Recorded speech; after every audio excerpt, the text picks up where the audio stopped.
اسلام کے اندر بچیوں کی جو میراث ہے وہ آدھی مقرر کی گئی ہے، تو کیا ماڈرن ٹائمز میں اس کو اپڈیٹ نہیں ہو جانا چاہیے؟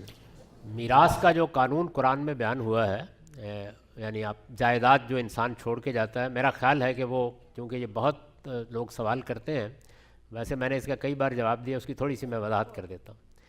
قانون یہ ہے، دیکھیے اس میں بھی بڑی مس انٹرپریشنز ہوئی ہیں۔ قانون یہ ہے کہ آپ دنیا سے رخصت ہونے سے پہلے وصیت کریں، آپ کا فرض ہے کہ آپ وصیت کریں۔ آپ یہ بتائیں کہ آپ کسی دوست کو، کسی مسجد کو، کسی ادارے کو، کسی کو بھی کچھ دینا چاہتے ہیں۔ آپ کے وارثوں میں آپ کا کوئی بیٹا، کوئی بیٹی، کوئی بھائی کسی ایسی صورتحال سے دوچار تو نہیں ہے کہ اس کو آگے مدد کی ضرورت ہوگی۔ میں مثالیں دیتا ہوں۔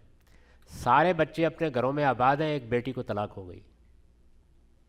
سارے بچے پڑھ لکھ کر اپنی جگہ پر چلے گئے ہیں، ایک بچے نے فیصلہ کیا کہ بوڑھے ماں باپ کی خدمت کرے گا۔ تو آپ اپنے کسی بیٹے، کسی بیٹی، کسی بھائی بہن، اس کے لیے اس کی خدمت اور ضرورت کی بنیاد پر، رشتہ داری کی بنیاد پر نہیں، کوئی وصیت کرنا چاہتے ہیں کریں۔ آپ جو وصیت کریں گے پہلے وہ پوری کی جائے گی۔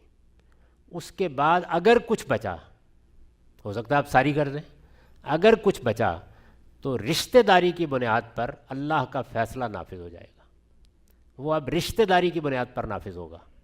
اس کی بنیاد نہ کسی کی ضرورت ہے، نہ کسی کی خدمت ہے، نہ کوئی جذبات ہیں، وہ رشتہ داری کی بنیاد پر تقسیم ہوگا۔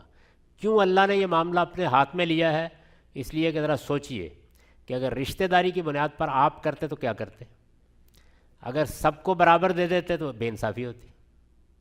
اگر فرق کرتے تو آپ کے فرق کرتے ہی یہ حقیقت واضح ہو جاتی کہ آپ کس کو زیادہ چاہتے ہیں، کسی کو کم چاہتے ہیں۔ تو اللہ نے یہ فیصلہ اپنے ہاتھ میں لے لیا، اور وہ فیصلہ کس اصول پر لیا اس کو بیان کیا قرآن میں۔ یعنی آپ کی وصیت ہو گئی، آپ کی ضرورتوں کے لحاظ سے ہو گئی، وہ پوری کر دی گئی۔ اب جو بچا ہے اس میں اللہ تعالیٰ کہتے ہیں کہ جس سے آپ کو پوٹینشل نفع زیادہ ہوتا ہے اس کا حصہ زیادہ ہوگا، جذبات کی بنیاد پر نہیں کی گئی۔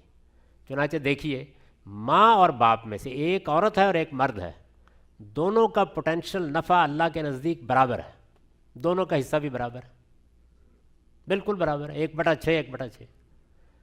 لیکن بیٹیوں کی منفعت شادی کے بعد ان کے شوہر اور سسرال کو منتقل ہو جاتی ہے، اس لیے ان کا حصہ آدھا ہے۔